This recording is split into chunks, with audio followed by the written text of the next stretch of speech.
ताज्या बातम्यांसाठी पाहत रहा तीचा सागर न्यूज। नमस्कार, मी पंजाब डक। आज आहे 22 जून 2026 आणि मी आहे करंजे घाटामध्ये इथून अहिल्यानगर जिल्ह्यामध्ये करंजे घाटामध्ये।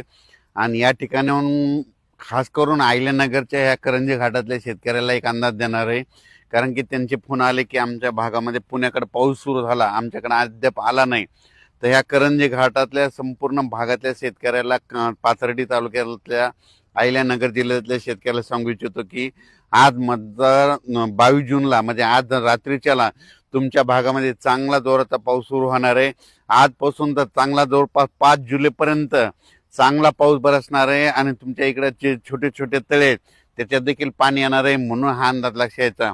तुमच्या भागात दुष्काळ वगैरे काही पडणार नाही, म्हणून हा अंदाज देखील लक्षात घ्यायचा।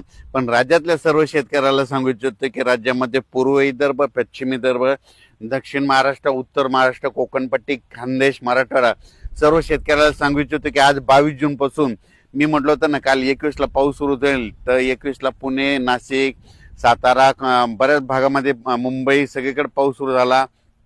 संभाजीनगरकडे देखील आता देखील जाफराबादला पडला।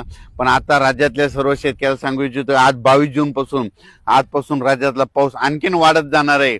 22 ला 23, 24, 25 असं करत करत 5 जुलैपर्यंत सगळ्या राज्यभर पाऊस पडणार आहे। सगळ्या राज्यातल्या सर्व शेतकऱ्याच्या पेरण्या होणार आहेत, म्हणून हा अंदाज सर्वप्रथम शेतकऱ्यांनी लक्षात घ्यायचा। राज्यात ठिकठिकाणी म्हणजे आज 22 जून पासून ते जवळपास 5 जुलैपर्यंत सगळीकडे पाऊस पडणार आहे आणि सगळ्या शेतकऱ्याच्या पेरण्या सुरू होतील, म्हणून हे देखील लक्षात घ्यायचं।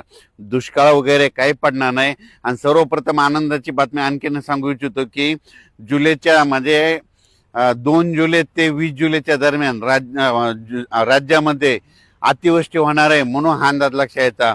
पुणे जिल्हा, त्याच्यानंतर कोकणपट्टी, त्याच्यानंतर मुंबई, उत्तर महाराष्ट्राकडे अतिवृष्टी होईल। मग त्या अतिवृष्टी झाल्यामध्ये जे कॅचमेंट एरियातले धरण आहेत, जायकवाडी धरण, त्याच्यात देखील पाणी यायला सुरुवात होईल। इकडे पुण्याकडे पडल्यामुळे तिकडे कोयना धरणाकडे देखील पाणी यायला सुरुवात होईल।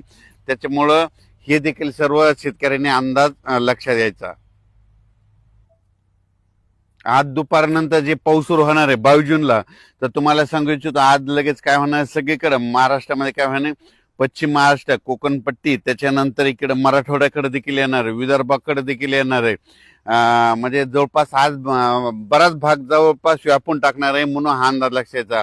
आजच्या पेक्षा आणखीन उद्या 23 तारखेला आणखीन 23 जूनला आणखीन बऱ्याच भागामध्ये व्यापून टाकणार आहे, 24 ला 25 असं करत करत सगळीकडे वाटणार आहे। म्हणजे सांगायचं झालं तर विदर्भामध्ये सांगायचं झालं तर वर्धा, नागपूर, भंडारा, गोंदिया, चंद्रपूर, यवतमाळ, वाशिम, अकोला, बुलढाणा, अमरावती ह्या परिसरात देखील म्हणजे आजपासून पावसाला वाढायला सुरुवात होणार आहे, म्हणून हा अंदाज लक्षात घ्यायचा। विदर्भात मात्र 23, 24, 25, 26, 27 दरम्यान चांगला पाऊस बरसणार आहे आणि त्या शेतकऱ्याचे देखील पेरणी होणार आहे, म्हणून विदर्भातल्या 11 जिल्ह्यातल्या शेतकऱ्यांनी हा अंदाज लक्षात घ्यायचा। मराठवाड्यात देखील आज बऱ्याच भागामध्ये म्हणजे परभणी जिल्हा, लातूर जिल्हा, बीड जिल्हा, धाराशिव जिल्हा, जालना जिल्हा, संभाजीनगर आज देखील बऱ्याच भागामध्ये पाऊस दाखल होईल। पण उद्याच्याला आणखीन ह्या 5-7 दिवसामध्ये मात्र सगळीकडे दाखल होऊन मराठवाड्यातल्या देखील शेतकऱ्याच्या पेरण्या सुरू होतील, म्हणून हा अंदाज सर्व शेतकऱ्यांनी लक्षात द्यायचा। ब्युरो रिपोर्ट तीचा सागर न्यूज।